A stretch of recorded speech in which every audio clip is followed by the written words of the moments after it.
చిన్న ప్రార్థన చేసుకొని మనము వాక్య భాగంలోకి ప్రవేశించాలి. అందరూ తల గురించి చిన్న ప్రార్థన చేసుకుంటాం. మహోన్నతుడ, సర్వాధికారి అయినటువంటి గొప్ప దేవ, మీ ఘనమైన శ్రేష్టమైన నామానికి కృతజ్ఞతాస్తుతులు చెల్లిస్తున్నాం తండ్రి. మా ఎడల మీరు చూపిన ప్రేమను బట్టి, మా ఎడల మీరు జరిగించినటువంటి అద్భుత కార్యములను బట్టి మీకే కృతజ్ఞతాస్తుతులు చెల్లిస్తున్నాం తండ్రి. ఇదివరకునైనా ఆత్మ సంబంధమైన పాటల ద్వారా మిమ్మల్ని మహిమపరచడానికి మాకిచ్చినటువంటి ఈ యొక్క అవకాశమును బట్టి మీకు కృతజ్ఞతాస్తుతులు చెల్లిస్తున్నాం తండ్రి. మరికొన్ని నిమిషములనైనా మీ జీవవాక్కులను మేము ధ్యానిస్తూ ఉండగా మా హృదయంలో మీ జీవపు ఊటను మీరు తండ్రి దయచేయమని వేడుకుంటున్నాము తండ్రి. మీ వాక్యము తండ్రి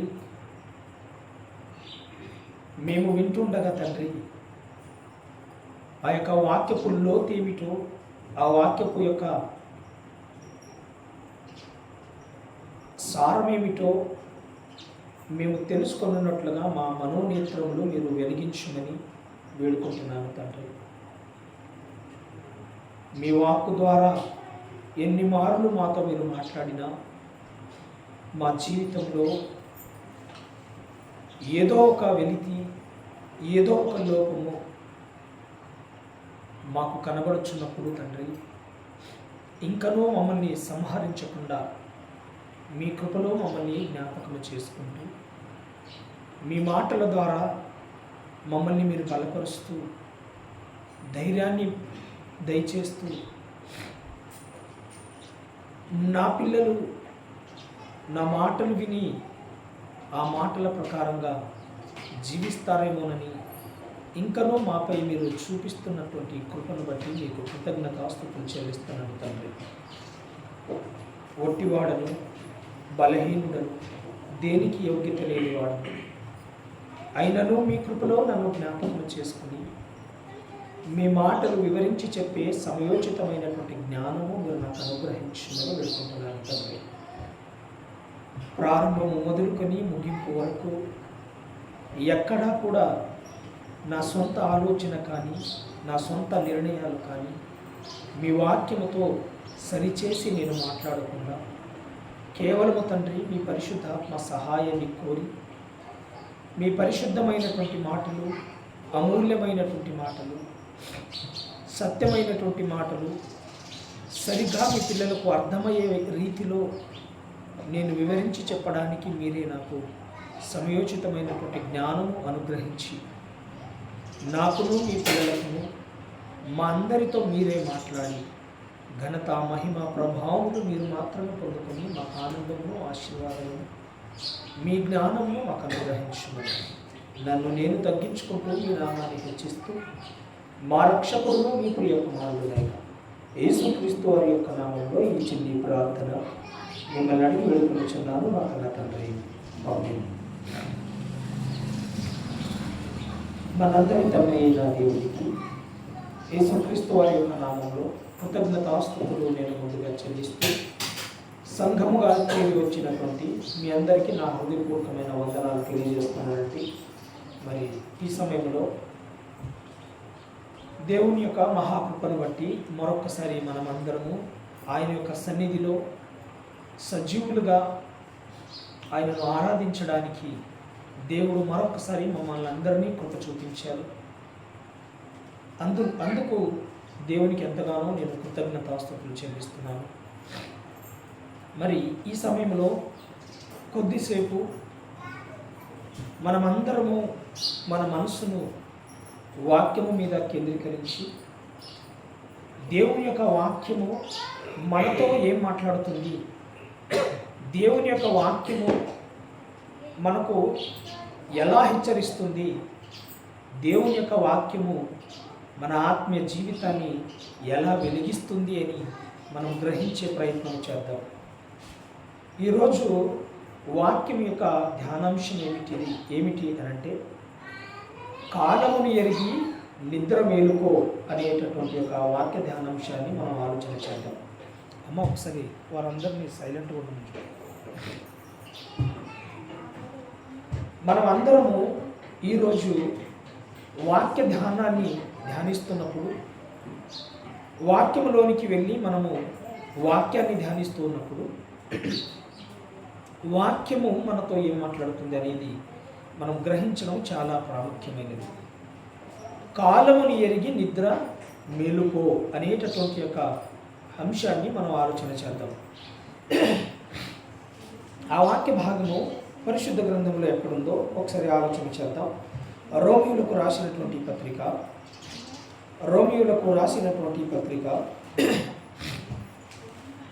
13వ అధ్యాయము. రోమియోలకు రాసినటువంటి పత్రిక 13వ అధ్యాయము 11వ వచనాన్ని మనం జాగ్రత్తగా చదువుదాం. 11వ వచనం. నా తోడు రోమియోలకు రాసినటువంటి పత్రిక 13వ అధ్యాయము 13వ మరియు మీరు కాలమును ఎరిగి నిద్ర మేలుకొను వేళ అయినదని తెలుసుకొని అలాగు చేయుడి.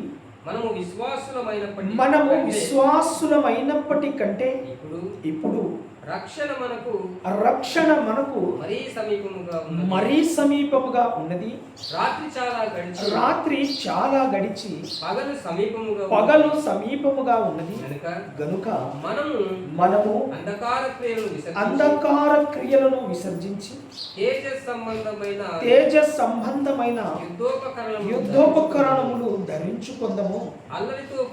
అల్లరితో కూడిన ఆటపాటలైనను మత్తైనను లేకయు కామ విలాసులైనను పోకిరి చేష్టలైనను లేకయు కలహమైనను మత్సరమైనను లేకయు పగటి యందు నడుచుకున్నట్లు మర్యాదగా నడుచుకుందాము.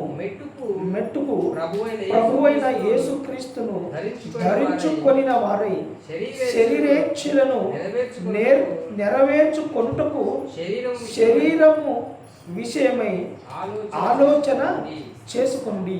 ఈ వాక్య భాగాన్ని మనం జాగ్రత్తగా ఆలోచన చేద్దాం. ఆ వాక్యంలో దేవుడు మనకు ఏం నేర్పించాలని అనుకుంటున్నారు, ఆ వాక్యము ద్వారా దేవుడు మనందరితో ఏం తెలియజేయాలని ఆయన ఆశిస్తున్నారు అనేది మనం జాగ్రత్తగా ఆలోచన చేసుకుందాం. ఎందుకంటే అపోస్తులుడైనటువంటి పౌలు గారు రోమియోలకు ఈ ఉత్తరాన్ని రాస్తూ ఆ రోమియోలకు ఏ విషయాలైతే దేవుడు తెలియచేయమన్నాడో ఆ విషయాలే ఈరోజు దేవుడు పౌలు గారి ద్వారా ఆ యొక్క రోమియోలకు పత్రికను రాసి ఆ పత్రిక ద్వారా దేవుడు ఆ సంఘానికి ఏ మాటలైతే తెలియజేయమన్నాడో ఆ మాటలు ఈరోజు మనందరితో దేవుడు మాట్లాడడానికి సిద్ధంగా ఉన్నాడు. ఆ రోజు పౌలు గారి చేత రోమియోలకు పత్రికను రాశారు. ఆ రోమియోలకు అనేటటువంటి ఆ పేరు పక్కన పెట్టి ఈరోజు రొంపల్లి వారికి అని మీరు ఒక్కసారి అర్థం చేసుకుంటే బాగుంటుంది అని నేను భావిస్తున్నాను. కాబట్టి ఈ పత్రిక మనం చదువుతున్నప్పుడు రోమియోలకు అని మనకు అనిపించిన ఈ పత్రిక ఈరోజు రొంపల్లి వారికి అనే ఒక భావన మనకు ఉండాలని మీ అందరికీ నేను మనస్ఫూర్తిగా కోరుకుంటున్నాను. అయితే వాక్య భాగంలోనికి వెళ్దాం. మరియు మీరు అంటే సంఘమైనటువంటి మనందరితో చెప్తున్నాడు. ఏమని చెప్తున్నాడు? మరియు మీరు కాలమును ఎరిగి అన్నాడు. కాలమును ఎరిగి నిద్ర మేలుకొను వేళ అయినదని తెలుసుకొని అలాగు చేయండి అన్నాడు. ఏమి ఎరగాలట? కాలము ఎరగమన్నాడు, నిద్ర మేలుకొనమన్నాడు. అక్కడ రెండు విషయాలు మనకు కనబడుతున్నాయి. కాలము ఎరగమన్నాడు, నిద్ర మేలుకొండి అని చెప్పాడు. ఇప్పుడు ఏ కాలమును గురించి ఆయన మాట్లాడుతున్నాడు అని మనం జాగ్రత్తగా ఆలోచన చేయాలి. సహజంగా ప్రతిరోజు మనం పనిలోకి వెళతాం, పని చేసుకుంటాం. పని చేసుకున్న తర్వాత సాయంత్రం ఇంటికి వచ్చి భోజనం చేసి మరలా మనము నిద్రిస్తుంటాం. మనం నిద్రిస్తుంటాము, మరల ప్రొద్దున్నే మనం ఎప్పుడు లేవాలో మనమంటూ ఒక టైమింగ్ పెట్టుకుంటాం, అవునా కాదా? మనం ఎప్పుడు పడుకోవాలో టైమింగ్ పెట్టుకుంటాము, మనం ఎప్పుడు లేవాలో ఒక టైమింగ్ పెట్టుకుంటాం. మీరు ప్రతిరోజు లేచే టైం అంటూ ఒకటి ఉంటుంది, ఉంటుందా? ఉంటుంది. మీరు ఒకవేళ రాత్రి 9ంటికి నేను పడుకోవాలి అని మీరు అనుకొని పడుకున్నారు అనుకోండి, ప్రొద్దున్నే 5ంటికి నేను లేవాలి అని మీరు అనుకుంటారు. ఒకవేళ అలా అనుకుంటారు అంటే ఒక్కొక్కరికి ఒక టైమింగ్ ఉంటుంది. ఇప్పుడు ఆలోచించడానికి మాత్రం ఆ టైం ఫిక్స్ అవ్వండి. ఇప్పుడు రాత్రి 9ంటికి పడుకొని నేను ఉదయాన్నే 5ంటికి లేవాలి అని మీరు అనుకున్నారు అనుకోండి, ప్రతిరోజు 5ంటికి లేస్తున్నప్పుడు మీకు అది ఏమైపోతుంది? అలవాటు అయిపోతుంది. 5 కాగానే తెల్లవారుజామున 5ంటికి మీకు ఎవరో లేపవలసిన అవసరత లేదు. ఎందుకు? ప్రతిరోజు మీరు 5ంటికి లేస్తున్నారు కనుక మీకు ఆటోమేటిక్గా ఆ 5 అవగానే మీకు ఏమొస్తుంది? మెలకు వస్తుంది. లేస్తారు, మీరు నిద్రలో నుంచి లేస్తారు. నిద్రలో నుంచి లేస్తుండగానే మనకు ఒకటి గుర్తుకొస్తుంది. మనకు మెలకు రాగానే ఏమొస్తుంది? మన మధ్యలోనికి సమయం ఎంత అయింది? 5 అయింది అని మనకు తెలుస్తుంది. అంటే కాలాన్ని గుర్తించాము. మనం ఏం గుర్తించాము? కాలమును గుర్తించాము. కాలమును గుర్తించి మనం ఏం చేసాము? నిద్రలో నుంచి మేల్కొన్నాం. ఇది మన జీవితంలో ప్రతిరోజు జరిగేటటువంటిదే. ఇది మనందరికీ తెలుసు. మనం ఎప్పుడు పడుకోవాలో మనకు తెలుసు, మనం ఎప్పుడు లేవాలో మనకు తెలుసు. ఈ తెలిసిన దానిని గురించి దేవుడు ఏమైనా మనతో మాట్లాడుతున్నాడా అని మనం ఆలోచన చేస్తే, మనము ప్రతిరోజు భౌతికంగా మనము నిద్రపోతుంటాం కదా, ఆ నిద్ర గురించి ఆయన మాట్లాడట్లేదు కానీ, ఆ కాలముల గురించి ఆయన మాట్లాడట్లేదు కానీ, మరి దేని గురించి ఆయన మనకు తెలియజేయాలని ఆశిస్తున్నారో ఒకసారి మరలా చదువుదాం. మరియు మీరు కాలమును ఎరిగి నిద్ర మేలుకున్న వేళ అయినదని తెలుసుకొని అలాగ చేయండి.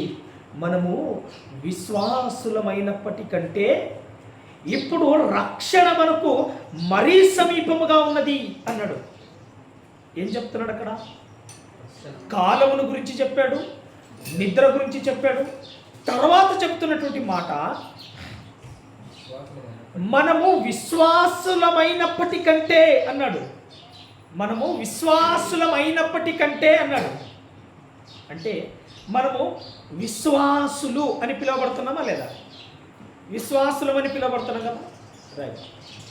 మనము విశ్వాసులమని ఎప్పుడు పిలువబడ్డాము? ఏ రోజు? బాప్తిస్మము తీసుకున్న ఆ క్షణము నుంచి మనము విశ్వాసులమని పిలువబడుతూ ఉన్నాం. అయితే మనము విశ్వాసులమైనప్పటికంటే అన్న మాట ఉపయోగించాడు చూడండి. మనము విశ్వాసులమైనప్పటికంటే అన్నాడు. అని ఇప్పుడు మనకు రక్షణ సమీపముగా ఉన్నది అన్నాడు. ఇప్పుడు మనకు రక్షణ సమీపముగా ఉన్నది అన్నాడు. అంటే ఏ రోజైతే మనం బాప్తిస్మం తీసుకున్నామో తీసుకున్న ఆ క్షణం నుంచి మనం విశ్వాసులుగా పిలువబడుతున్నాము. ఈ విశ్వాసులుగా పిలువబడుతున్నటువంటి మనము ఒక లోకానికి మనము ప్రయాణము ప్రారంభించాం. ఏ రోజు అది? బాప్తిస్మము తీసుకున్న రోజు విశ్వాసులుగా మనము ప్రయాణమును ప్రారంభము చేసాం. ఎక్కడికది? ఆ ప్రయాణం ఎక్కడికంటే అది పరలోక ప్రయాణం. అది పరలోక ప్రయాణం కనుక అక్కడ ఒక మాట ఉపయోగించినటువంటి మాట మనం అందరూ జాగ్రత్తగా గమనించినట్లయితే అక్కడ అన్నాడు, మనము విశ్వాసులమైనప్పటికంటే అన్నాడంటే దాని అర్థం ఏంటి? ఒకప్పుడు మనం విశ్వాసులం కదా, అప్పటికంటే అన్నాడంటే ఇప్పుడు రక్షణ మరీ సమీపముగా ఉన్నది అన్నాడు. అంటే నువ్వు విశ్వాస జీవితంలోనికి ఎప్పుడైతే అడుగులు వేసావో ఆ విశ్వాస జీవితంలోనికి అడుగులు వేసినప్పటి నుంచి నువ్వు ఎందులో ఉన్నావు? ప్రయాణంలో ఉన్నావు. ఎక్కడికి ఆ ప్రయాణం అంటే పరలోకానికి ఆ ప్రయాణము. అప్పటి నుంచి నువ్వు ప్రయాణం చేస్తూ చేస్తూ చేస్తూ వస్తున్నావు కదా. ఎక్కడికి? పరలోకానికి. ఆ పరలోకానికి ప్రయాణమై వస్తున్నటువంటి నీతో నాతో ఏం మాట్లాడుతున్నాడు ఆయన అంటే, పరలోకంలో మనకి ఏం దొరుకుతుంది? నిత్య జీవము దొరుకుతుంది. మనము ఎక్కడుంటే సేఫ్గా ఉంటాము? పరలోకంలో ఉంటేనే సేఫ్గా ఉంటాం. అంటే అది మనకు రక్షణ గృహము. మనము రక్షణ పొందుకోవాలని మనము పరిగెడుతున్నాం కదా, మనకు రక్షణ కావాలి అని మనం ప్రయాణం చేస్తున్నాం కదా. బాప్తిస్మం తీసుకోగానే మనం అందరం ఉపయోగించే మాట ఏంటో తెలుసా? నేను రక్షణ పొందేశానండి, నేను రక్షణ పొందుకున్నానండి, నేను రక్షణలోనికి వచ్చానండి అని మాట్లాడుతూ ఉంటాం. బస్సు ఎక్కేసి టికెట్ తీసుకొని నా ప్రయాణం అయిపోయిందండి అంటే ఏం బాగుంటుంది? బస్సు ఎక్కాలి, టికెట్ తీసుకోవాలి, టికెట్ తీసుకున్న తర్వాత నువ్వేం చేయాలి? ప్రయాణం చేయాలి. ఇక్కడ నుంచి మీరు హైదరాబాద్కి ప్రయాణం చేయాలి అనుకోండి. ఇక్కడి నుంచి మీ రొంపల్లి గ్రామం నుంచి మీరు హైదరాబాద్కి ప్రయాణం చేయాలనుకోండి. మీరు రొంపల్లిలో బస్సు ఎక్కారు, టికెట్ తీసుకున్నారు, ఊరు దాటగానే మీరు దిగిపోయి నా ప్రయాణం అయిపోయిందండి అంటే ఏం బాగుంటుంది? నీ గమ్యం ఏంటి? హైదరాబాద్ కదా. నీ గమ్యం ఏంటి? హైదరాబాద్ వెళ్ళాలని నువ్వు బస్సు ఎక్కావు కదా. ఇది మీకు అర్థమైతే పరలోకం వెళ్ళాలని నువ్వు విశ్వాస జీవితంలోనికి వచ్చావు కదా. పరలోకంలో నేను వెళ్ళాలి, పరలోకంలో అడుగు పెట్టాలి, దేవునితో నేను నిత్యము జీవించాలన్నటువంటి ఆ సంకల్పంతో నువ్వు దేవుణ్ణి నమ్ముకొని ఇదిగో విశ్వాసిగా నువ్వు మారావు కదా. అయితే పరలోకానికి నువ్వు ప్రయాణం ఎప్పుడైతే నువ్వు ప్రారంభించావో, ప్రయాణంలో ఉన్నటువంటి నీవు ప్రయాణం చేస్తూ చేస్తూ చేస్తూ చేస్తూ ఇదిగో నువ్వు పరలోకానికి దగ్గరగా వచ్చావని చెప్తున్నాడు. పరలోకానికి దగ్గరగా వచ్చావని చెప్తున్నాడు. అంటే రక్షణ మీకు సమీపముగా ఉన్నది. అంటే పరలోకంలోనికి వెళితేనే మనకు రక్షణ, పరలోకానికి వెళ్ళకపోతే మనకు నిత్య శిక్ష. అమ్మ కొంచెం ఆటోలో ఉన్న వారిని దిగేయమని చెప్పేసి. నీవు పరలోకంలో ఉంటేనే సేఫ్గా ఉంటావు, పరలోకంలో ఉంటేనే నీకు రక్షణ. నువ్వు పరలోకంలో అడుగు పెట్టలేదనుకో నీకేమొస్తుంది? నిత్య శిక్షనే తప్పితే నీకు నిత్య జీవము లేదు, నీకు ప్రొటెక్షన్ లేదు, నీకు రక్షణ లేదు. కాబట్టి ఒక మాట మీరు ఆలోచన చేయండి.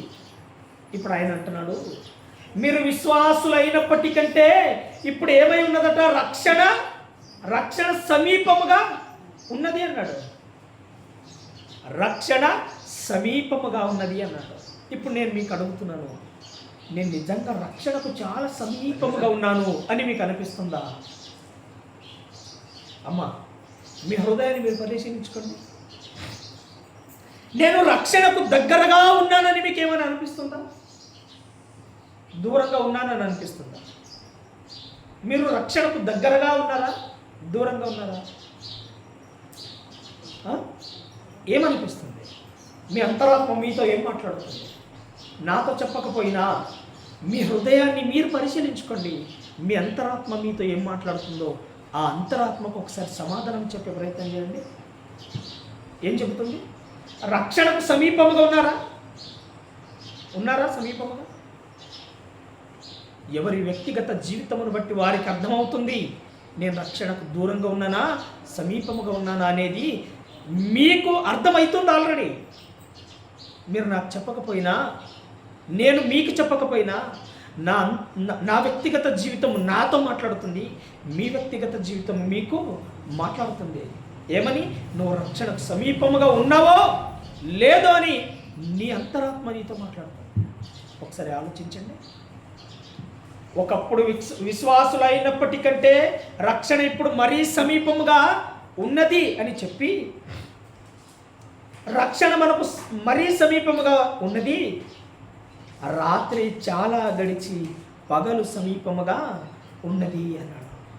రాత్రి అట చాలా గడిచిందట, పగలు ఇప్పుడు సమీపముగా ఉన్నది అని అంటారు. అంటే రాత్రి అనగానే ఏ రాత్రి గురించి మాట్లాడుతున్నాడు ఆయన? ప్రతిరోజు సూర్యుడు ఉదయించి సూర్యుడు అస్తమించిన తర్వాత వస్తుందే రాత్రి, చీకటి. ఆ చీకటి గురించి ఆయన మాట్లాడుతున్నది లేదు కదా. ఏ చీకటో మీ అందరికీ అర్థమైంది. ఏందట? చీకటి అంటే పాపము అని. మన జీవితంలో ఏం గడిచిందంట? చాలా రాత్రి చాలా గడిచి పగలు సమీపముగా ఉన్నది కనుక మనము అంధకార క్రియలను విసర్జించి అన్నాడు. మన జీవితంలో రాత్రి అంటే పాపం అనేది చాలా గడిచిపోయింది, పగలు సమీపముగా ఉన్నది. అంటే పగలు అంటే వెలుగు. ఆ వెలుగు ఏంటిది అని అంటే వాక్యమే నీ పాదములకు దీపము అన్నాడు. వాక్యం అనే వెలుగు నీకు దగ్గరగా ఉంది. పాపం అనేది నీ జీవితంలో చాలా గడిచిపోయింది. కాబట్టి అని చెప్పి, కాబట్టి అంటే కాబట్టి అన్నారు అనుకోండి, అది హెచ్చరిక మాట అవుతుందా కాదా? కాబట్టి అన్నాడు. కాబట్టి అంటే కాబట్టి అంటున్నారు ఏంటి ప్రభువా అని ఆయన అడిగితే, మీరు అంధకార క్రియలను విసర్జించి అన్నాడు. ఏ కార్యాలట? అంధకార క్రియలను విసర్జించి అన్నాడు. అంధకార క్రియలు అంటే నేను ఏ అంధకార క్రియల్లో ఉన్నానో మీరు చెప్పగలరా? పోనీ మీరు ఏ అంధకార క్రియల్లో ఉన్నారో నేను చెప్పగలనా? ఎందుకు చెప్పలేము? ఒకరి గురించి ఒకరు ఎందుకు చెప్పలేము? నేను ఎంత భక్తిపరున్నో నేను మీ కనుదృష్టికి నేను చూపించుకుంటున్నాను. మీరు ఎంత భక్తిపరులో మీరు నా కనుదృష్టికి చూపించుకుంటున్నారు. కాబట్టి మన మధ్యలో ఏముంది? నేను భక్తిపరుడను అన్న భావము మీలో ఉంది, మీరు భక్తిపరులు అనే భావము నాలో ఉంది. అంటే మనము ఇద్దరము లేదా మనము ఒకరికి ఒకరము ఎలా కనబరుచుకుంటున్నామో మనము భక్తులము అని కనబరుచుకుంటున్నాం. అవునా కాదా? కానీ దేవుడు అంటున్నాడు, మీరు అంధకార క్రియలను విసర్జించి అన్నాడు. నీవు భక్తుడవో కాదో, నేను భక్తుడనో కాదో అని తేల్చి చెప్పేది ఎవరు? నన్ను సృజించినటువంటి ఆ సృష్టికర్త చెప్తాడు. నీ హృదయ రహస్యాన్ని ఎరిగిన దేవుడు, నా హృదయ రహస్యాన్ని ఎరిగిన దేవుడు ఆయన అంటున్నాడు, ఇదిగో నీవు అంధకార క్రియలను విసర్జించు అంటున్నాడు. విసర్జించి ఏం చేయమంటున్నాడు? తేజో సంబంధమైన యుద్ధోపకరణములు ధరించు కొందము. ఏం చెప్తున్నాడు? ఆ తర్వాత అల్లరితో కూడిన ఆటపాటలైనను అన్నాడు. ఏంటంట? అల్లరితో కూడిన ఆటపాటలు అన్నాడు. ఇక్కడ మనం ఎవరు ఆటపాటలు ఆడమే అని మనం అనుకుంటాం. అవునా కదా? అల్లరితో కూడిన ఆటపాటలు అన్నాడు. పాటలు అంటే రాగం తీసి పాడితేనే పాట? రాగం తీసి పాడితేనే పాట అవుతుందా? అల్లరితో కూడిన ఆట అన్నాడు. అల్లరితో కూడిన ఆట అన్నాడు. మనం సరస్వక్తులు చేసామనుకోండి, అక్కడ ఏం పుడుతుంది? అల్లరి పుడుతుంది. మనం ఒకప్పుడు విశ్వాసులము కదా, విశ్వాసులమైనటువంటి మనము రక్షణకు సమీపముగా వచ్చాము. ఇంకా కొద్దిసేపు అయితే, ఇంకా కొంచెం ప్రయాణం చేస్తే ఆ రక్షణలోనికి నువ్వు అడుగు పెడతావు. నువ్వు అనుకున్న గమ్యానికి చేరుకుంటావు. నువ్వు అనుకున్న గమ్యానికి చేరే లోపే నీలో ఏం కనబడుతుంది? అల్లరితో కూడిన ఆటపాట కనబడుతుంది. అంటే సరసోక్తులైనటువంటి మాటలతో అల్లరి చేస్తున్నావు. సరసోక్తులైనటువంటి మాటలతో నువ్వు ఏం చేస్తున్నావు? నీ సమయాన్ని వృధా చేస్తున్నావు. ప్రయాణంలో ఉన్నవారు ప్రయాణం చేయాలి, సరసోక్తులు కాదు. ప్రయాణంలో ఉన్నవాడు ప్రయాణం చేయకుండా దారి మధ్యలో దిగిపోయి తన ఇష్టానుసారంగా ఎంజాయ్ చేస్తున్నాడు అనుకోండి, ఎప్పుడు చేరుకుంటాడు? గమ్యానికి చేరుకుంటాడా? చేరుకోలేదు. అర్థం చేసుకోండి. యూట్యూబ్లో కానీ ఫేస్బుక్లో కానీ సోషల్ మీడియాలో మీకు కొన్ని వీడియోలు కనిపిస్తుంటాయి. సౌండ్ చేయకు. మనకు కొన్ని వీడియోలు కనిపిస్తుంటాయి. ఎలాంటివో తెలుసా?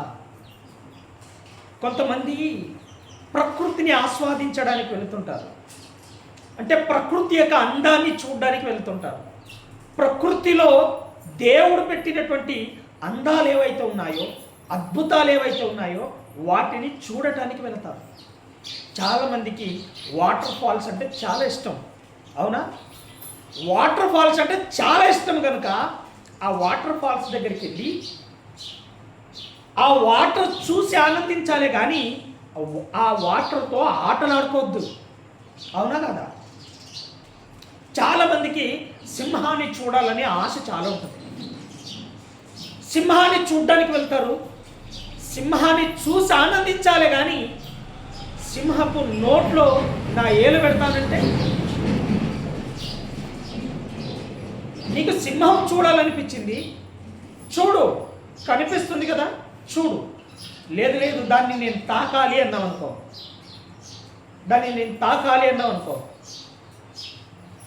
ఏం చేస్తుంది అది?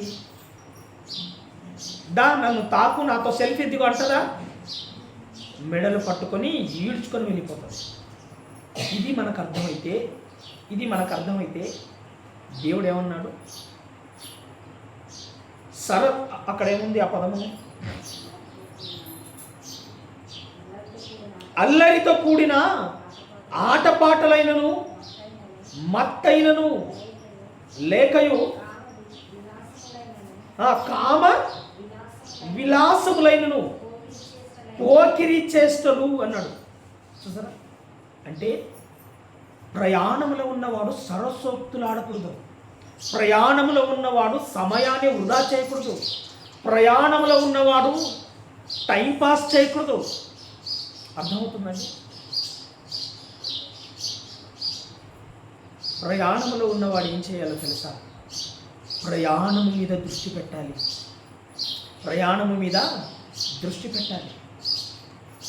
నేను చేరుకోవాల్సిన గమ్యస్థానానికి నేను ఎంత దూరం వచ్చానో అని నువ్వు చెక్ చేసుకోవాలి. నువ్వు చెక్ చేసుకుంటూ ఉండాలి.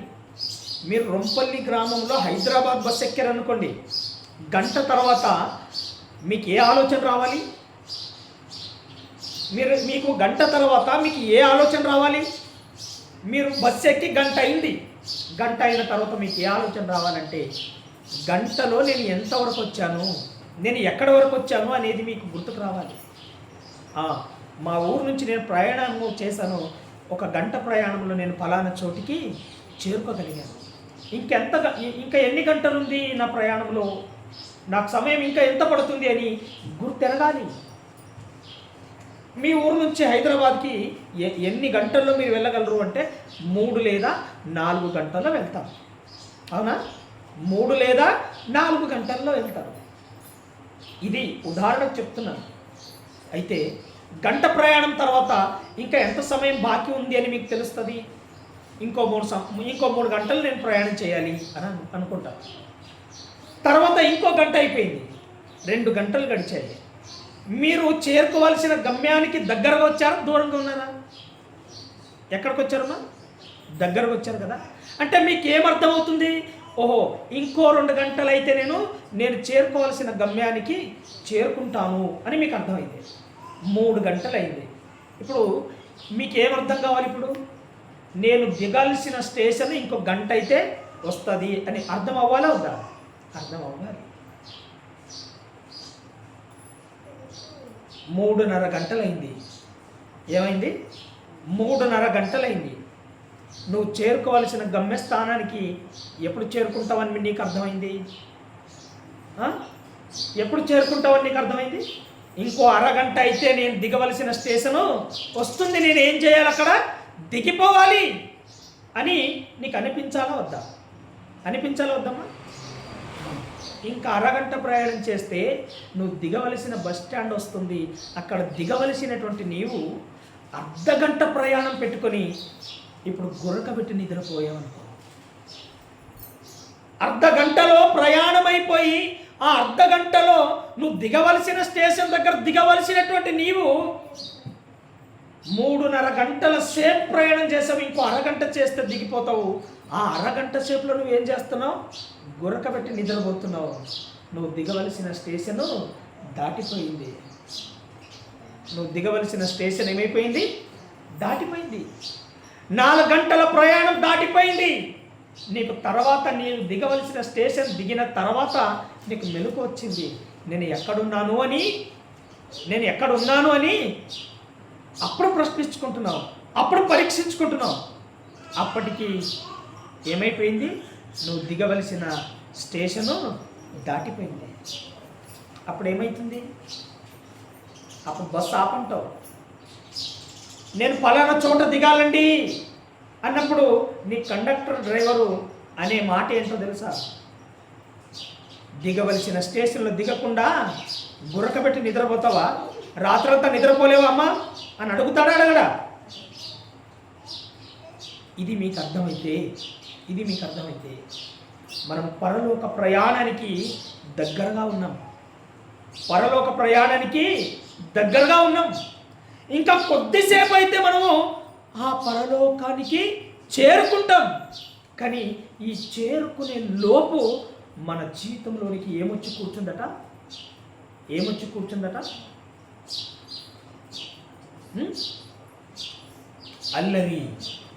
అల్లరి, మత్తు, నిద్ర అంటే పాపపు చీకటి. ఇంకా కొద్దిసేపు అయితే ఆ పరలోకంలో అడుగు పెడతావే, ఆ అడుగు పెట్టే ఈ సమయంలో నీలోనికి ఏమొచ్చింది? పాపం వచ్చి నివసిస్తుంది. ఆ పాపపు చీకటి నిన్ను నిద్ర మత్తులోనికి, అంటే పాపపు మత్తులోనికి నిన్ను తీసుకెళ్ళిపోయింది.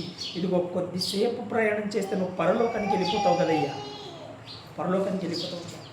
ఇప్పుడు నేను మీకు అడుగుతున్నాను, విశ్వాస ప్రయాణంలో బాప్తిస్మం తీసుకొని ఎన్ని సంవత్సరాలు అయిందమ్మా? నేను మీకే అడుగుతున్నాను, మీకేం అనట్లేదు, జస్ట్ మీకు ఎప్పుడు తీసుకున్నారో ఎన్ని సంవత్సరాలు అయిందో అని చెప్పమంటున్నాను అంతే.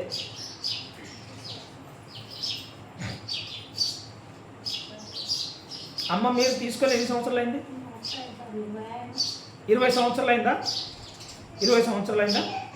ఓకే, ఉదాహరణకి 20 సంవత్సరాలు అయింది. ఇప్పుడు 20 సంవత్సరాల నుంచి మీరు ప్రయాణం చేశారు కదా, ఈ 20 సంవత్సరాలలో ఏ రోజైనా నా ప్రయాణం ఎంతవరకు వచ్చిందని పరీక్షించుకున్నారా? కేవలం ఆమెను మాత్రమే ప్రశ్నించట్లేదండి నేను. ఇప్పుడు మీ ప్రయాణం కూడా మీరు ఆలోచన చేసుకోండి, నాకు నేను ఆలోచన చేసుకుంటాను.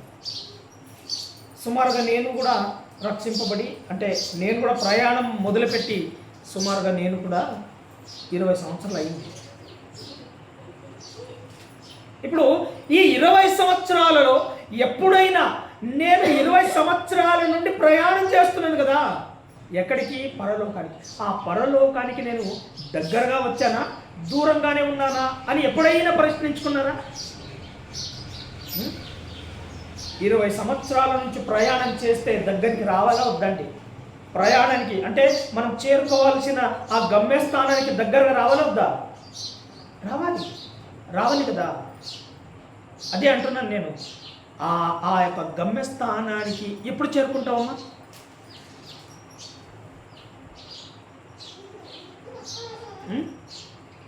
ఇంకా ఎంత ప్రయాణం చేస్తే వస్తుంది తెలుసా? పోనీ మీకు తెలుసా? ఇంకా నేను ఎంత ప్రయాణం చేస్తే నేను గమ్యస్థానానికి చేరుకుంటాను అనేది మీకేమైనా తెలుసా? ఇప్పుడు మీ ఊరు నుంచి హైదరాబాద్కి 4 గంటల ప్రయాణం అని మీకు తెలుసు. 4 గంటలు అయితే అక్కడ దిగిపోతారు, ఇది మనకు తెలిసిందే. నేను అడుగుతున్నాను, నీ ఆత్మిక జీవితంలో నువ్వు ప్రయాణం కట్టావు ఎక్కడికి? పరలోకానికి. ఆ పరలోకపు ప్రయాణంలో నువ్వు ఎన్ని సంవత్సరాల నుంచి ప్రయాణం చేస్తున్నావు? 20 సంవత్సరాల నుంచి ప్రయాణం చేస్తున్నావు. మరి ఏ సమయానికి అక్కడ చేరుకుంటావు? ఏ రోజు అక్కడ అడుగు పెడతావు? ఏ క్షణాన్ని అక్కడ దిగిపోతావు? నీకేమైనా తెలుసా అని అడుగుతున్నాను. తెలుసా? తెలీదు కదా. బస్ ఎక్కిన తర్వాత ఎక్కడ దిగాలో ఎప్పుడు దిగాలో ఏం పరిగణనలోకి తీసుకుంటాం మనం? కాలాన్ని, అంటే సమయాన్ని పరిగణనలోనికి తీసుకొని 4 గంటల ప్రయాణం అయింది, ఇక్కడ ఏం చేయాలి? ఇప్పుడు నేను దిగాలి అని తెలుసా లేదా? తెలుసు. మరి 20 సంవత్సరాల నుంచి ప్రయాణం చేస్తున్నాం కదా, మరి పరలోకమనే ఆ యొక్క పరలోకమనే ఆ లోకంలో మనం ఎప్పుడు అడుగు పెట్టాలో తెలుసా? ఎప్పుడు పెడతారు? అర్థమవుతుందా? ప్రారంభంలో మనం అదే అధ్యాయంలో ఉన్నాం కదా. మీకు ప్రారంభంలో మాట చదువుతూనే ఏం కనిపిస్తుందో మరొకసారి చదివే ప్రయత్నం చేద్దాం. మరియు మీరు కాలముని ఎరిగి అన్నాడు. ఏమి ఎరగాలట? ఏ కాలం అది? నీ ప్రయాణపు కాలం. ఇప్పుడు ప్రయాణానికి ఏముంటుంది? ప్రారంభం ఉంటుంది, ముగింపు ఉంటుంది. అవునా? మన ప్రారంభం ఉంటుంది, ముగింపు ఉంటుంది. ప్రారంభించామా లేదా? ప్రారంభించాము. మరి ముగింపుకి రావాలా వద్దా? రావాలి. మరి ముగింపుకి దగ్గరగా ఉన్నావా? సైలెంట్ ఉండు. ముగింపుకు దగ్గరగా రావాలా వద్దా? రావాలి. మరి ఆ ముగింపుకు వచ్చామా లేదా అని అడుగుతున్నాను నేను. ప్రయాణపు యొక్క ముగింపుకు వచ్చామా లేదా? వచ్చామా? ఎప్పుడు దిగుతాం అక్కడ? ఎప్పుడు అడుగు పెడతాము? వచ్చామని మీకు ఎలా తెలుసు? గడిచిపోతున్నాయి కదా. రైట్, ఒక మాట చూద్దాం. ఆమె అన్నందుకన్నా ఒక మాట చూద్దాం. ప్రసంగి గ్రంథము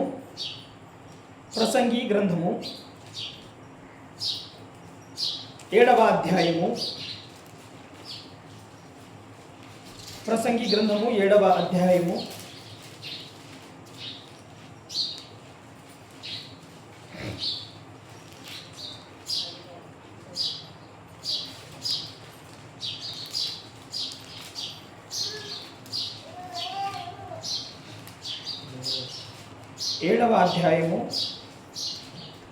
ప్రసంగి గ్రంథము 7వ అధ్యాయం 9వ వచనం చదువుదామండి.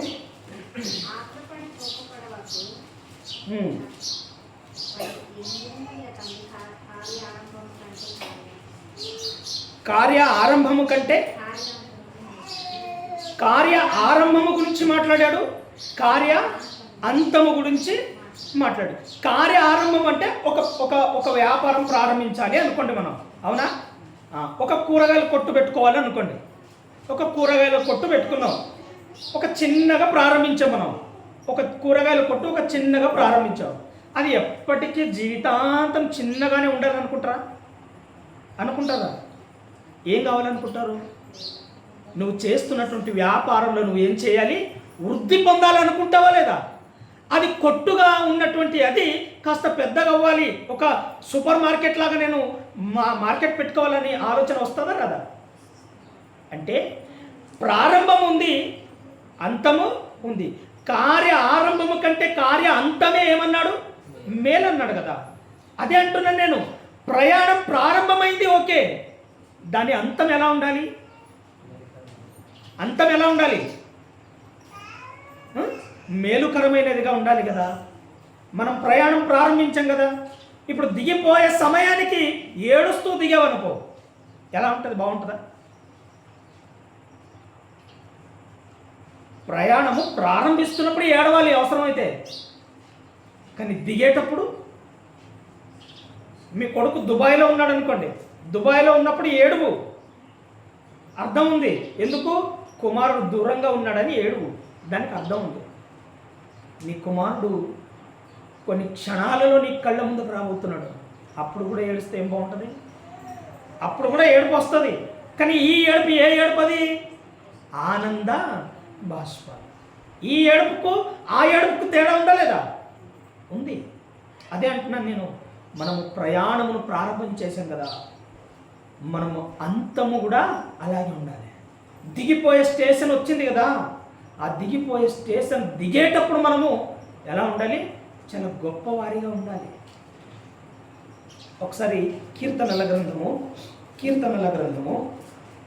90వ అధ్యాయం. కీర్తన గ్రంథంలోని 90వ అధ్యాయము.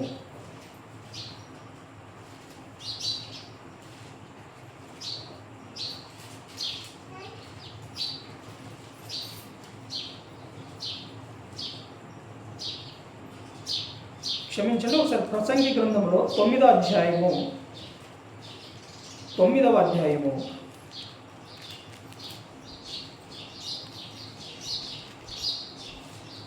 ప్రసంగి గ్రంథంలో 9వ అధ్యాయము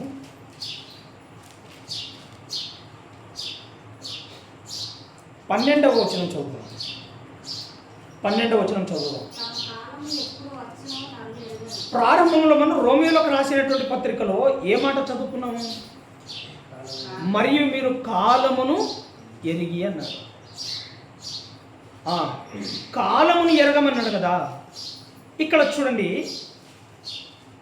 తమ కాలము ఎప్పుడు వచ్చునో నరులెరుగరు, చేపలు బాధాకరమైన వలయందు చిక్కుబడినట్లు, పిట్టలు వలలో పట్టబడినట్లు, అశుభకాలమున హఠాత్తుగా తమకు చేటు కలుగునప్పుడు వారు చిక్కుబడుదురు అన్న మాట ఉంది అక్కడ.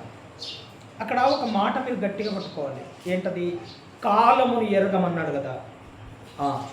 ఏ కాలం గురించి?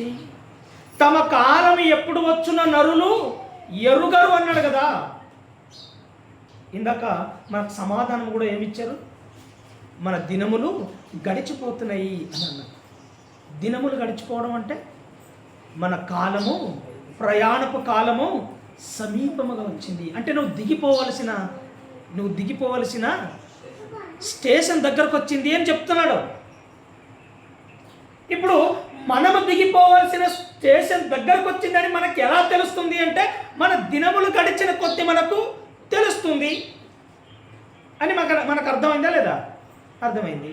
ఇది మనకు ఏం నేర్పిస్తుంది అంటే, మనకు రోడ్ మీద వెళుతున్న బస్సు ఎక్కామనుకోండి, ఆ బస్సులో నుంచి మనము దిగాలి అని మనకు తెలుసు. అవునా? నువ్వు అందులో ఎక్కితేనే కదా నువ్వు దిగుతావు. అవునా? రైట్. నీవు అనగా ఎవరు? ఈ శరీరము నువ్వా? ఎవరు మరి నువ్వెవరివి? నేను టీచర్ని అని చెప్పకూడదు, నేను డాక్టర్ని అని చెప్పకూడదు, నేను ఇంజనీర్ని అని చెప్పకూడదు. అవన్నీ కూడా మనం బ్రతకడానికి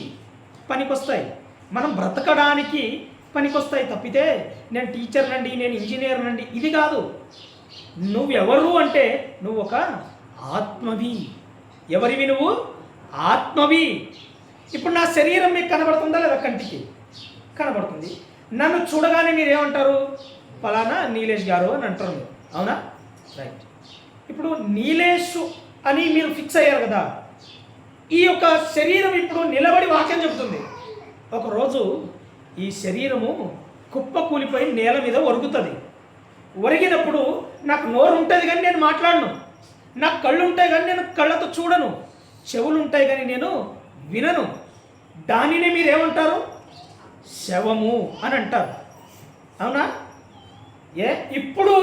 ఇప్పుడు నీలేష్ అని పిలిచి అప్పుడు శవము అని ఎందుకు పిలుస్తున్నారు మీరు? అప్పుడు నా దేహమే, ఇప్పుడు నా దేహమే కదా. మరి అప్పుడు నా దేహమే అయినప్పుడు, ఇప్పుడు నా దేహమే అయినప్పుడు, నేను చనిపోయినప్పుడు కూడా నీలేష్ అని పిలవచ్చు కదా. నాకు శవము అని ఎందుకు పిలుస్తున్నారు అప్పుడు? అంటే నీలేష్ అనేవాడు ఆ దేహంలో నుంచి ఏమైపోయాడు? వెళ్ళిపోయాడు. ఇప్పుడు జాగ్రత్తగా చెప్తాను, జాగ్రత్తగా వినండి. విశ్వాసముగా మనము మారిన తర్వాత ప్రయాణం అనేది ప్రారంభించామే. ఈ శరీరం కాదు అక్కడికి వెళ్ళేది. ఏంటమ్మా? ఈ శరీరం కాదు అక్కడికి వెళ్ళేది. ఏం వెళుతుంది? ఆత్మ వెళుతుంది. ఈ ఆత్మ శరీరం అనే ఈ బస్సులో ఉంది. ఎందులో ఉంది? ఈ శరీరం అనే ఈ బస్సులో ఉంది. ఏంటిది? ఆత్మ ఎందులో ప్రయాణం చేస్తుంది? ఈ శరీరంలో ప్రయాణం చేస్తుంది. ఈ శరీరం అనేది ఒక బస్సు అనుకుంటే, ఈ బస్సు ఒకరోజు ఆగిపోయే రోజు ఉంది. ఆ ఆగిపోయిన రోజు ఈ శరీరము నిన్నేం చేస్తుంది? ఈ శరీరం అనే బస్సులో నుంచి నిన్ను దింపేస్తుంది. అదే అడుగుతున్నాను మీకు నేను. ఈ శరీరం అనే బస్సులో నుంచి నువ్వు ఎప్పుడు దిగుతావు అని అడుగుతున్నాను. ఇప్పుడు అర్థమైందా? ఎప్పుడు దిగుతావు? ఎవరికి తెలుసు? నీకు తెలీదు, నాకు తెలీదు. తమ కాలం ఎప్పుడు వచ్చునో నరులు ఎరుగరు అని అంటున్నాడు కదా. దేని గురించి అది? ఈ శరీరాన్ని విడిచిపెట్టి నువ్వు ఎప్పుడు వెళ్ళిపోతావో నీకే తెలీదు. అయితే ఆయన అంటున్నాడు అంధకార క్రియలను విడిచి తేజో సంబంధమైన యుద్ధోపకరణములను ధరించుకుందాము అన్నాడు. నీవు రక్షణ ఇప్పుడు ఏమై ఉందంట? మనకు సమీపముగా ఉంది అన్నాడు కదా. రక్షణ సమీపముగా ఉన్నప్పుడు అల్లరితో కూడిన మాటలేంటి? రక్షణ సమీపముగా ఉన్నప్పుడు నువ్వు దిగిపోవలసిన సమయం దగ్గరకు వచ్చినప్పుడు నీవు అల్లరి చేయటం ఏంటి? అల్లరితో కూడిన ఆటపాటలేంటి? మత్తేంటి? పోకిరి చేష్టలు ఎందుకు? సరసోక్తులు ఎందుకు? ఎందుకు? నువ్వు దిగిపోవలసిన స్టేషన్ దగ్గరకు వచ్చిందే, నువ్వు దిగిపోవలసిన దాని మీద దృష్టి ఉంచకుండా సరస్సోక్తులు ఆడతావా? అడుగుతున్నాడు. ఇదిగో విశ్వాసులమైనప్పటికంటే రక్షణ ఇప్పుడు మరీ సమీపముగా ఉన్నది అంటే దాని అర్థం ఏంటో తెలుసా? ప్రతిరోజు మన ఆయుష్కాలము తరిగిపోతుంది, అంటే ప్రయాణానికి దగ్గర అవుతున్నాం. ఈ శరీరం అనే బస్సులో నుంచి దిగిపోవడానికి సిద్ధంగా ఉన్నాం. తమ కాలం ఎప్పుడు వచ్చిన నరులు ఎరుగరు అన్నాడు. ఎప్పుడు ఎవరు చనిపోతారో తెలీదు, దాని గురించే మాట్లాడుతున్నాడు. అంటే మనము చావుకి ఎప్పుడు పట్టుబడతామో మనకే తెలీదు. మరి చావుకు ఎప్పుడు పట్టుబడతామో తెలియని నీవు ఎలా ఉండాలి? జాగ్రత్తగా ఉండాలి. ఒక ట్రైన్లో ప్రయాణం చేస్తున్నావు అనుకో, ట్రైన్లో ప్రయాణం చేస్తున్నప్పుడు నువ్వు దిగిపోవాల్సిన స్టేషన్ నెక్స్ట్ స్టేషన్ అదే అనగానే నువ్వు నువ్వేం చేస్తావు? వెంటనే అలర్ట్గా ఉండి నీ సామాన్లన్నీ తీసుకొచ్చి ఎక్కడ పెడతావు? దిగిపోయే డోర్ దగ్గర పెట్టుకుంటావు. ఎందుకు? ఆ ట్రైన్ ఎక్కువసేపు ఆగదు. బస్సు అయినకైనా అయ్యా బస్సు ఆపంటే కొద్దిసేపు ఆపుతాడేమో కానీ ట్రైన్ మాత్రం నువ్వు ఎంత మొత్తుకున్నా ఆగదది. నెక్స్ట్ స్టేషన్లో నువ్వు దిగాలి అని అంటే నువ్వేమైపోతావు? నీ సామాన్లు, నీ బ్యాగులు అన్నీ తీసుకొని డోర్ దగ్గర రెడీగా నిలబడతావు. ఎందుకు? అది ఆగడమే ఆలస్యం. నువ్వేమవుతావు? వెంటనే దిగిపోతావు. అయితే ఈ శరీరం కూడా మనకు రోజు రోజుకు ఈ శరీరం కూడా మనకు చెబుతుంది ఏమని? నువ్వు దిగిపోవలసిన సమయము ఆసన్నమైనది అని చెబుతుంది. ఎలా చెబుతుంది? నీ అవయవాలన్నీ కూడా నీతో మాట్లాడుతున్నాయి. నీలో ఉన్న ప్రతి అవయవము నీకు ఏమని చెబుతుందో తెలుసా? నువ్వు దిగిపోవలసిన సమయము దగ్గర వచ్చింది అని చెబుతుంది. అదేంటండి మాకు ఒక్కరోజు కూడా మాట్లాడలేదు అంటారా? మీరు చెప్పే మాటలు ఏంటో తెలుసా? కూర్చుంటే లేవలేకపోతున్నానన్నా అంటున్నారు. అంటే శరీరం ఏం చెబుతుంది? సిగ్నల్ ఇస్తుంది. ఏమని? నువ్వు దిగాల్సిన స్టేషను దగ్గరకు వచ్చింది అని చెబుతుంది. ఇంకా బాగా అర్థం కావాలంటే మీకు చెప్తాను. బైక్లో పెట్రోల్ పోసుకుంటారు కదా, బైక్లో పెట్రోల్ పోస్తారు కదా. 100 కిలోమీటర్ ప్రయాణం ఉంది. 100 కిలోమీటర్ ప్రయాణం ఉన్నప్పుడు ఇంకో 20 కిలోమీటర్ ఉందనగా బైకు రిజర్వ్లో పడుతుందా? వెంటనే ఒక లైట్ వస్తుంది, సిగ్నల్ ఇస్తుంది బైక్. ఏమని? ఇదిగో ఇందులో పెట్రోలు అయిపోయింది నాయనా, మహా అంటే ఇంకో 20 కిలోమీటర్లు వెళ్ళగలను. నువ్వు ఆల్రెడీ 100 కిలోమీటర్లకు సరిపోయే పెట్రోల్ వేసావు, అందులో 80 కిలోమీటర్ నువ్వు వచ్చావు, ఇంకో 20 కిలోమీటర్ మాత్రమే నేను వెళ్ళగలను. ఇదిగో బైక్లో ఏమైపోయిందని చెప్తుంది? అది పెట్రోల్ అయిపోయింది అని చెప్తుంది. ఈ 20 కిలోమీటర్ లోపే నువ్వు పెట్రోల్ పోసుకుంటావో లేదా ఆ 100 కిలోమీటర్ చేరుకొని అక్కడే ఆగిపోతావు, అది నీ ఇష్టం. కానీ నేను మాత్రం నీకు చెప్పాల్సిన బాధ్యత ఉంది. ఏంటది? పెట్రోల్ అయిపోయింది అని చెప్పే బాధ్యత ఉంది. నేను చెబుతున్నానని ఒక బైక్ నీకు చెబుతుంది. ఇది మనకు అర్థమైతే మన అవయవాలు కూడా ప్రతిరోజు చెబుతున్నాయి. ఏమని తెలుసా? కూర్చుంటే లేవలేకపోతున్నావు, లేస్తే కూర్చోలేకపోతున్నావు అనంటే అది ఏమని సిగ్నల్ ఇస్తుంది నీకు తెలుసా? నీ ఆయుష్కాలం తరిగిపోతున్న కొలది ఇదిగో నేను బలహీనమవుతున్నాను, సత్తువ తగ్గిపోతుంది. ఎముకగా నేను ఉన్నానే, నీ బాడీలో ఒక ఎముకగా నేను ఉన్నానే, ఎముక అనే నేను నీతో మాట్లాడుతున్నాను. ఇదిగో 80 సంవత్సరాల ఇప్పుడు నీకు, 50 సంవత్సరాల ఇప్పుడు నీకు, 30 సంవత్సరాల ఇప్పుడు నీకు, ఇన్ని సంవత్సరాలు నేను ప్రయాణం చేశాను. ఎముక అనబడినటువంటి నేను ప్రయాణం చేసి అరిగిపోయాను. ఇక నేను నడవలేని, ఎక్కువసేపు రెస్ట్ తీసుకో అని చెప్తాను. ఇక నేను ఎక్కువసేపు నడవలేను అని చెబుతుంది అని అంటే నీకు నాకు గుర్తుకు రావాల్సింది ఏంటో తెలుసా?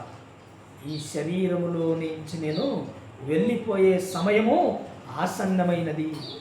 కాబట్టి ఇప్పుడు నేనేం చేయాలి?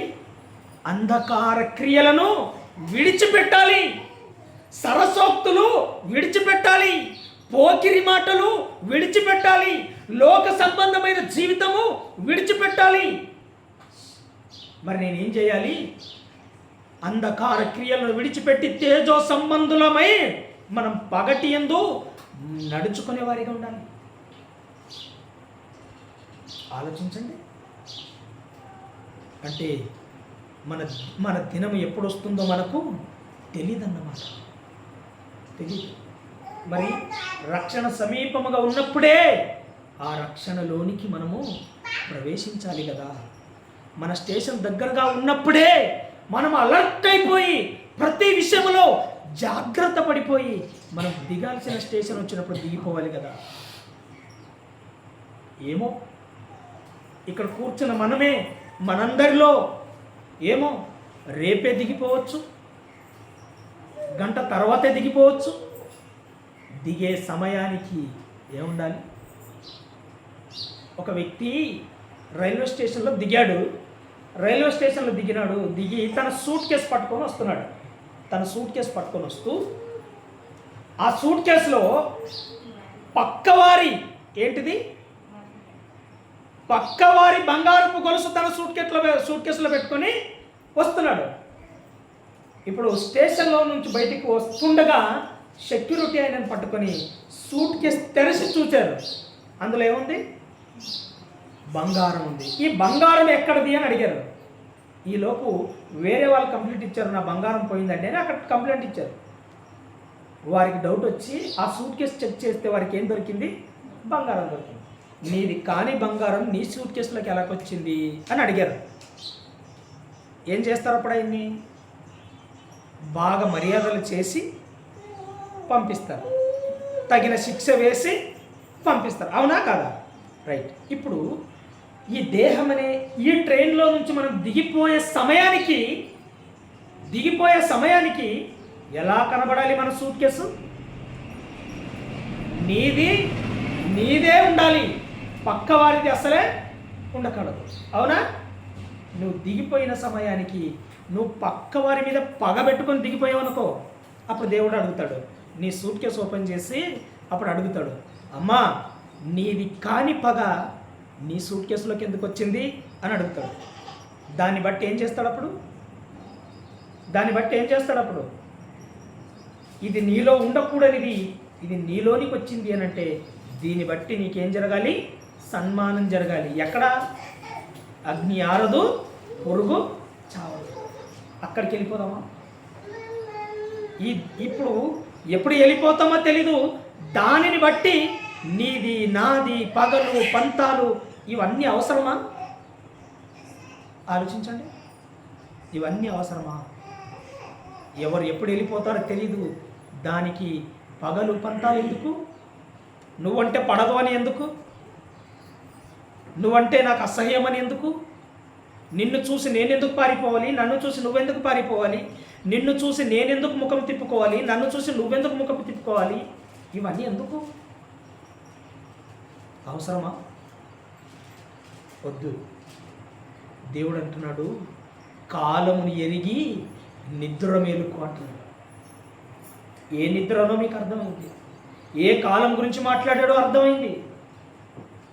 ఇంత అర్థమైన తర్వాత కూడా లేదు నా ప్రవర్తన నాదే, నా పట్టింపు నాదే, నేను పగబట్టాను అంటే సాధించేదాకా నేను వదలను అంటే ఇంక నేనేం చేయలేను. అర్థమవుతుందా? ఒక మాట చూద్దాం. యోబు గ్రంథము 8వ అధ్యాయము. యోబు గ్రంథము 8వ అధ్యాయము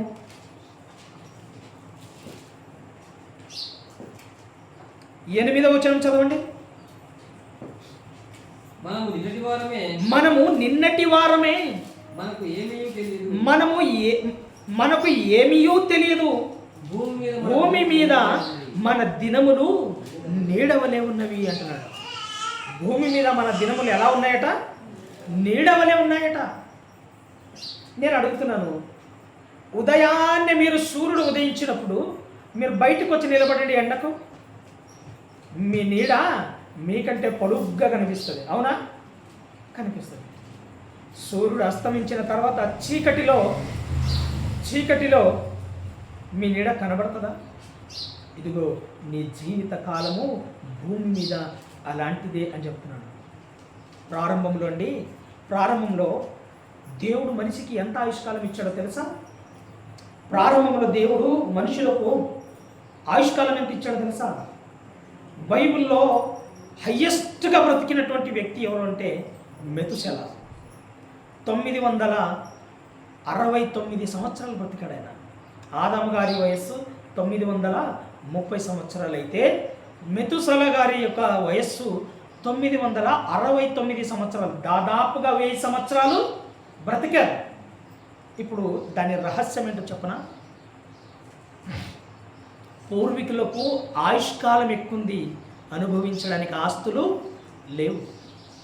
ఇప్పుడు అనుభవించడానికి ఆస్తులు ఉన్నాయి, కానీ అనుభవించే ఆయుష్కాలము లేదు. చూసారా? కానీ మనిషి దేని వెనకాల పరిగెడుతున్నాడు? అనుభవించలేని ఆస్తి గురించే. అవునా కదా? ఈ 60-70 సంవత్సరాల ఈ బ్రతుకు కాలంలో మనిషి కష్టము ఎలా పడుతున్నాడు అంటే, ఎంత కష్టపడుతున్నాడు అంటే కోట్లు సంపాదించాలి అని కష్టపడుతున్నాడు. కోట్లు అనుకున్నా కోట్లు సంపాదించాడు. మనిషి ఒక 10 కోట్లు సంపాదించుకోవాలి అనుకున్నాడు అనుకోండి. మనిషి ఒక 10 కోట్లు సంపాదించాలి నేను అనుకున్నాడు అనుకోండి. ఆ మనిషి రాత్రి పగలు కష్టపడుతున్నాడు. 10 కోట్లు అనుకున్నట్లుగానే 10 కోట్లు సంపాదించాడు. 10 కోట్లు సంపాదించాను నాయన అని చైర్ మీద కూర్చొని ఆలోచన చేస్తున్నాడు. నేను అనుకున్నది మాత్రం సాధించాను అని అనుకుంటున్నాడు. అనుకొని ఒక్కసారి తన గురించి ఆలోచన చేశాడు. ఆలోచన చేసినప్పుడు ఆ 10 కోట్లు సంపాదించేసరికి తన వయసు ఎంత అయిపోయింది? ఆ వ్యక్తికి 100 సంవత్సరాలు అనుకోండి. కాసేపు ఎంత? 100 సంవత్సరాలు అనుకోండి. ఆ 10 కోట్లు సంపాదించేసరికి ఆయన వయసు ఎంత అయిపోయిందట? 60-70 అయిపోయింది. 60-70 సంవత్సరాలు వచ్చిన తర్వాత మనిషికి ఏమొస్తుంది? బీపీ వస్తుంది, షుగర్ వస్తుందా? రైట్. ఇప్పుడు ఈ 60-70 సంవత్సరాలను కష్టపడి కోట్లు సంపాదించావు కదా. కోట్లు సంపాదించిన నీవు కనీసము టీ తాగకుండా కూర్చున్నావు చైర్లో. ఎందుకని?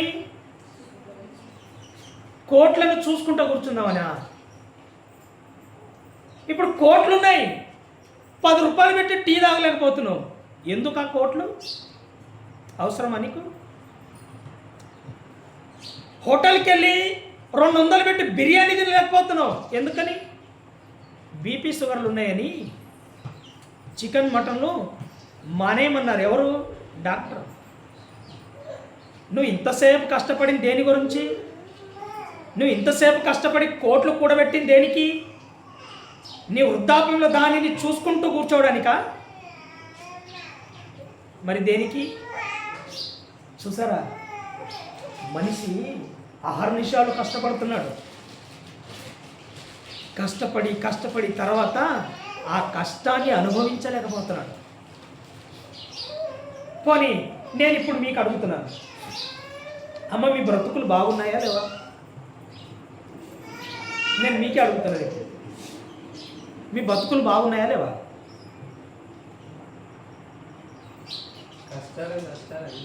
మీరు చెప్పే సమాధానం అదే ఉంటుంది. ఏముంటుంది? మా బతుకులు బాలేవు, కష్టాలు సుఖాలు.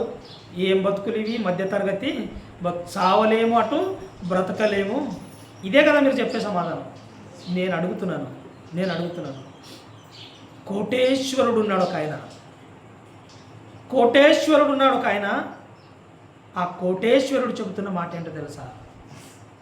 ఏం తినడంట తెలుసా? అన్నం తినడంట. మరి ఏం తింటావు నాయన అంటే గంజి తాగుతాడట. ఏం తాగుతాడట? గంజి తాగి ఆయన బెటరా?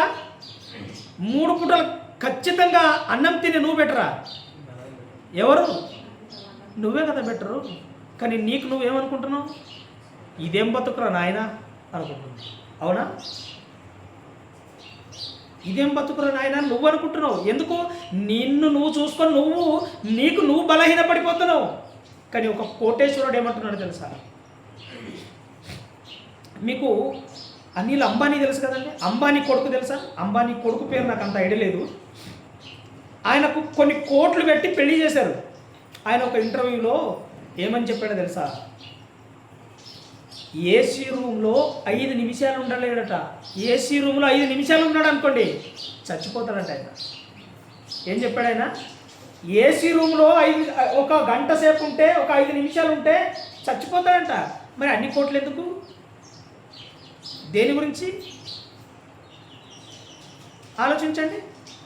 మనకున్న తెలివితేటలు ఎలా ఉంటాయో తెలుసా? అనిల్ అంబానీకి కానీ, ఆయన కొడుకు కానీ, ఆయన తలను చూడండి. మీరు వారి తల చూడండి. తల మీద హెయిర్ ఉంటుందా? 1/2 ఎకరం ఊడిపోయి ఉంటుంది. అవునా? కానీ మనకు టీవీలో యాడ్ చూపిస్తాడు. ఏమని? ఈ నూనె పెడితే మీకు తల చుట్టూ పొడుగ్గా పెరుగుతాయి, బలంగా ఉంటాయి అని చెప్తాడు. డబ్బులు మీ దగ్గర ఎక్కువన్నాయా, అనిల్ అంబానీ దగ్గర ఎక్కువన్నాయా? అమ్మా మీకే అడుగుతున్నాను. డబ్బులు మీ దగ్గర ఎక్కువన్నాయా, అనిల్ అంబానీ దగ్గర ఎక్కువన్నాయా? అంబానీ దగ్గరే ఉన్నాయి కదా. టీవీలో నువ్వేం చూసావు? ఒక యాడ్ చూసావు. దేని గురించి? నూనె గురించి. ఈ ఆయిల్ పెడితే మీ జుట్టు ఏమవుతుందట? పెరుగుతాయట, బలంగా ఉంటుందట, పొడుగ్గా అవుతాయట. అనిల్ అంబానీకి తెలియదు ఆ మాట? ఆయన దగ్గర కోట్లు ఉన్నాయి కదా. కోట్లు పెట్టి జుట్టు మొలిపించుకోలేకపోతున్నాడు. ఎందుకు ఆలోచించండి. కోట్లు పెట్టి తల మీద జుట్టు పెంచుకోలేకపోతున్నాడు. ఎందుకు? ఆయన దగ్గర డబ్బులు లేకనా? నూనె కొనడానికి డబ్బులు లేకనా? మరి నీ దగ్గర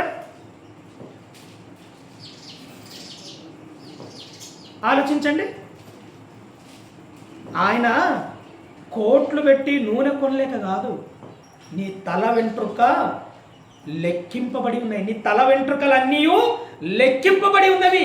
అది రాలాలన్నా, అది మొలవాలన్నా దేవుని ఆజ్ఞ లేనిదే మొలవదు. దేవుని ఆజ్ఞ లేనిదే అది ఊడిపోదు. కానీ నువ్వే ఆ యాడ్ చూసి, ఈ యాడ్ చూసి, ఆ నూనె పెడితే పెరుగుతుంది, ఈ నూనె పెడితే పెరుగుతుందని అన్ని నూనెలు వాడి ఉన్న వెంట్రుకలన్నీ ఊసిపోయేటట్టుగా చేసుకునేది నువ్వు.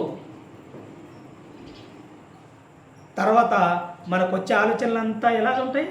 ఒక్కొక్క నూనె డబ్బా 200, 300 అనుకోండి. నువ్వు డబ్బులన్నీ దేనికి పెట్టావు? నూనెకు పెట్టావు. నూనెకు పెట్టేసి ఇప్పుడు చీర కొనుక్కోవడానికి డబ్బులు లేవు అని ఏడుస్తున్నావు. ఇది ఎంతవరకు న్యాయం? ఒకసారి ఆలోచన చేయి. ఇప్పుడు నువ్వు చీర కొనిస్తావా, కొనియవా? ఇదా? కొంచెము తెలివి ఉండాలి, కొంచెం ఆలోచన మనకు ఉండాలి. మనం దేనికి ఖర్చు పెట్టాలి, దేనికి ఖర్చు పెట్టకూడదు, మనము ఆలోచన కలిగి ఉన్నామనుకోండి. మీరు ఒక యాడ్ చూసుంటారు. ఈ ఫెయిర్ అండ్ లవ్లీ వాడితే వారం రోజుల్లో తెల్లబడతారని విన్నారా? వినలేదా? విన్నారా? వినలేదమ్మా? విన్నారా? రైట్. ఫెయిర్ అండ్ లవ్లీ మీరు ఎంతకాలం నుంచి పెడుతున్నారమ్మా?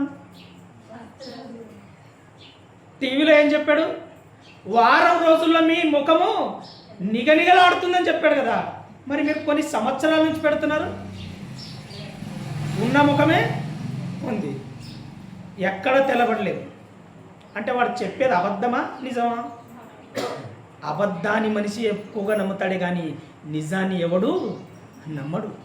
ఇదిగో దేవుడు చెప్తున్నాడు, కాలము ఎరుగు. దుష్టుడైన అపవాది నిన్ను ఏం చేసిందో తెలుసా? మనోనేత్రములను గుడ్డితనము కలగజేసి ఈ శరీరము మీద మక్కువ పెంచి, ఈ శరీరం మీద ఆశలు పెంచి, శరీర ఆశలు నీలో రేకెత్తించి ఈ లోక సంబంధమైన జీవితానికి నిన్ను అలవాటు చేసి నువ్వు చేరుకోవాల్సిన గమ్యస్థానానికి వెళ్లకుండా ఆ గమ్యస్థానాన్ని మరుగుపరిచి ఇదిగో నిన్ను ఈ లోక సంబంధములో నిన్ను కొరుక్కుపోయేటట్లుగా నేను చేసి నీ యొక్క ఆయుష్కాలం అర్థాంతరంగా ముగించుకునేటట్లుగా నీకు దుష్టుడైనటువంటి అపవాది వేసిన వలలో చిక్కుకున్నావు. కానీ దేవుడు ఏం చెప్తున్నాడో తెలుసా? కాలము ఎరిగి నిద్ర మేలుకో. నువ్వు వలలో ఉన్నావు, దుష్టుని వలలో ఉన్నావు, శరీర సంబంధమైన కోరికలలో ఉన్నావు. ఇదిగో యుద్ధోపకరణం నువ్వు ధరించుకో. ఎవరితో యుద్ధము? శరీరులతో కాదు, యుగ సంబంధమైనటువంటి ఈ దేవత. యుగ సంబంధమైన దేవత అంటే దుష్టుడైనటువంటి అపవాదితో నువ్వు యుద్ధము చేయాలి. అందుకే కాలము ఎరిగి నిద్ర మేలుకో. రక్షణ సమీపముగా ఉన్నది. ఆ రక్షణ సమీపముగా ఉన్నప్పుడు సర్వశక్తులేంటి? రక్షణ సమీపముగా ఉన్నప్పుడు జోకులేంటి? రక్షణ నీకు సమీపముగా ఉన్నప్పుడు నీకు నిద్ర మత్తేంటి?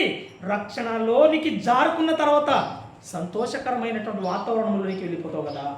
రక్షణలోనికి వెళ్ళవలసిన నీవు ఇదిగో నిద్రలోనికి జారిపోతే ఏమైపోతావు?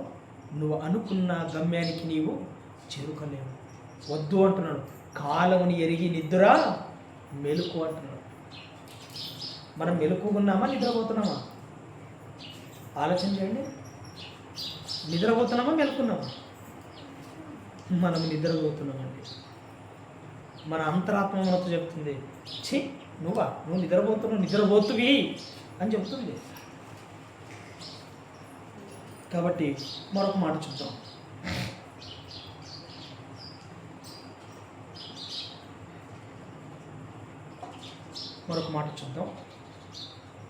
ఎఫెసీయులకు రాసినటువంటి పత్రిక,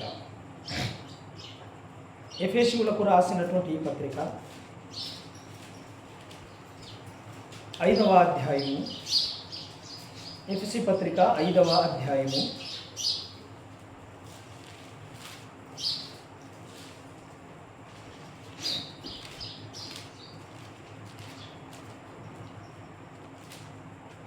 15వ వచనం చదవండి. దినములు చెడ్డవి కనుక దినములు చెడ్డవి కనుక మీరు సమయమును పోనీయక సద్వినియోగం చేసుకొనొచ్చు. అజ్ఞానుల వలె కాక జ్ఞానుల వలె నడుచుకొనున్నట్లు జాగ్రత్తగా చూచుకొనుడి అన్నాడు. ఏంటట? దినములు ఏమిటట? చెడ్డవి అన్నాడు. దినములు చెడ్డవి అనగానే మనకు అర్థమైందేంటి? శనివారము చెడ్డది అనుకుంటాం. మనం అనుకుంటాం. అంటే ఒక్కొక్కరికి ఒక వారం ఉంటుంది. శుక్రవారం అంట మన దగ్గర ఉన్న డబ్బు ఎవ్వరికి ఇవ్వద్దట. ఉన్నాయి ఇట్లాంటి ఆచారాలన్నీ. శుక్రవారం డబ్బు ఎంత వస్తే అంత తీసుకోవాలి, కానీ మనం ఎవరికి ఇవ్వద్దు అంటారు. ఆలోచించండి. ఇప్పుడు నేను అడుగుతున్నాను, అదే శుక్రవారము నువ్వు డబ్బులు ఎవ్వరికి ఇవ్వద్దు, ఎంత వస్తే అంత తీసుకోవాలి అన్నావు కదా. హార్ట్ అటాక్ వచ్చింది, హాస్పిటల్లో జాయిన్ చేశారు. ఈరోజు శుక్రవారం అండి, నేను డబ్బులు ఎవరికి ఇవ్వద్దు, నాకు ఆపరేషన్ రేపు చేయండి అంటావా? ఏమంటావు అప్పుడు? వెంటనే ఎంత అంటే అంత ఇస్తానండి బాబు, డబ్బులు ఏముంది, నేను ఎంత అంటే ఎంత ఇస్తాను, నాకు వెంటనే నువ్వు ఏం చేయి, ఆపరేషన్ చేసి నన్ను బతికించంటావు. నీ దగ్గర శుక్రవారం కదా ఈరోజు, శుక్రవారం రోజు డబ్బులు ఇవ్వద్దు కదా. అంటే నీ ప్రాణం మీదికి వస్తే ఒక మాట, నువ్వు అన్ని విధాలుగా మంచిగా ఉంటే మరొక మాటనా అంటున్నాడు. దినములు చెడ్డవి కనుక మీరు సమయమును పోనీయక అన్నాడు. ఏమన్నాడు? సమయమును పోనీయక మరి ఏం చేయాలి? సద్వినియోగం చేసుకొనొచ్చు అన్నాడు. అంటే సమయము నీకు మిగిలింది, అయిపోయింది. సమయము నీ జీవితంలో ఎంతైతే అయిపోయిందో దాన్ని నువ్వు తిరిగి తీసుకురాలేవు. ఒక్క నిమిషం కూడా నువ్వు తిరిగి తీసుకురాలేవు. కానీ సమయాన్ని సద్వినియోగం చేసుకోమంటున్నాడే. ఏ సమయం అది? నీకు ముందు ఎంత సమయం ఉందో నీకు తెలియదు. కాబట్టి ఆ సమయం గురించి మాట్లాడుతూ ఆయన అంటున్నాడు, సమయమును పోనీయక సద్వినియోగం చేసుకొనొచ్చు, అజ్ఞానుల వలె కాక జ్ఞానుల వలె నడుచుకున్నట్లుగా జాగ్రత్తగా చూచుకునుడి అంటున్నాడు. ఇప్పటి వరకు నిద్రమత్తులో ఉన్నామనుకోండి, ఇప్పటి వరకు కాలాన్ని ఎరగలేదనుకోండి, కానీ ఇప్పుడైనా కాలాన్ని ఎరిగామా లేదా? ఇప్పుడైనా కాలాన్ని ఎరిగామా లేదా? తెలిసింది. కాలం విలువ తెలిసింది, ఆయుష్కాలం విలువ తెలిసింది, సమయం విలువ తెలిసింది. ఇప్పుడు మన అంతరాత్మ మనతో మాట్లాడింది, ఇప్పటి వరకు నీవు నిద్రలోనే ఉన్నావు. ప్రయాణం చేయవలసిన నీవు, దిగిపోవలసిన స్టేషన్ దగ్గర దిగాల్సిన నువ్వు నిద్రలోనే ఉన్నావు. కాబట్టి ఈ నిద్ర నీకు మంచిది కాదు. నువ్వేం చేయమంటున్నాడు? మెలుకో అంటున్నాడు. నువ్వు ఏ నిద్రలో ఉన్నావో అది నీకు తెలుసు. ప్రతి ఒక్కరిలో ఒక్కొక్క బలహీనతలు ఉంటాయి. ఆ బలహీనతే నిన్ను నిద్రలోనికి తీసుకెళ్తుంది. ఆ బలహీనత ఏదో కాదు, అది పాప సంబంధమైనటువంటిది. కాబట్టి ఆ పాపమును విడిచిపెట్టి ఇదిగో నువ్వేం చేయమంటున్నాడు, నువ్వు మేలుకో అంటున్నాడు. అందులో నుంచి బయటికి, అందులో నుంచి నువ్వు బయటికి. నువ్వు అజ్ఞానివి కాదు, ఇప్పటి వరకు అజ్ఞానివేమో కానీ ఇప్పుడన్నా జ్ఞానం కలిగి నడుచుకో. ఎందుకని? ఇప్పటి వరకు సమయం గడిచిపోయింది. ఆ సమయంలో మనం ఏం చేసాం? అజ్ఞానముగా ఉన్నాం. ఇక ముందున్న సమయం అయితే ఉంది కదా, ఆ సమయాన్నైనా జ్ఞానముతో ఖర్చు పెట్టు అంటున్నాడు. ఆ సమయమైనా జ్ఞానముతో ఖర్చు పెట్టు అంటున్నాడు. కాబట్టి సమయము సద్వినియోగం చేసుకోవడం అంటే ఏమిటో దేవుడు మనకు ఆయుష్కాలం ఇచ్చి, ఆరోగ్యం ఇచ్చి, మరొక్కసారి ఆయన సన్నిధికి నడిపిస్తే, సమయాన్ని సద్వినియోగం చేసుకోవడం అంటే ఏమిటో అది తర్వాత మాట్లాడుకుందాం. కాబట్టి ఈ రోజటి వరకు, ఇప్పటి వరకు దేవుడు మనందరితో ఏ విషయాలైతే మాట్లాడారో ఆ విషయాలన్నీ విడిచిపెట్టకుండా ఆ విషయాలన్నీ హృదయం అనే పలక మీద రాసుకొని ఆ మాటల ప్రకారంగా అజ్ఞానుల వలె కాక జ్ఞానుల వలె మనం పగటి యందు నడుచుకునే వారిగా ఉండాలని మీ అందరికీ మనస్ఫూర్తిగా కోరుకుంటూ ఈ మాటలను ముగిస్తున్నాను. ఈ మాటలు కేవలము దేవుని మాటలని మాత్రమే మీరు గ్రహించవలసిందిగా మరొకసారి మనవి చేస్తున్నాను.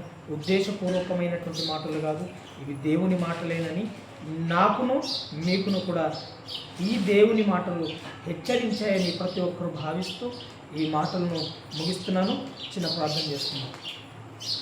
మహోన్నతుడ, మహాగణుడ, పరలోకమందున్న మా కన్న తండ్రి, మీ ఘనమైన శ్రేష్టమైన నామానికి కృతజ్ఞతాస్తుతులు చెల్లిస్తున్నాను తండ్రి.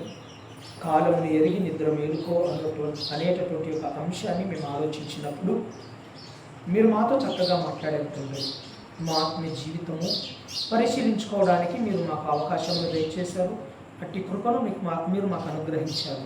మా యొక్క ఆత్మీయ జీవితము నిద్రమత్తులో ఉందా లేక వాక్యపు వెలుగులో ఉందా అని మేము గ్రహించినప్పుడు మా యొక్క ఆత్మీయ జీవితము లోక సంబంధమైనటువంటి నిద్రమత్తులో ఉందన్నటువంటి సంగతిని మాకు మీరు తెలియచేశారు.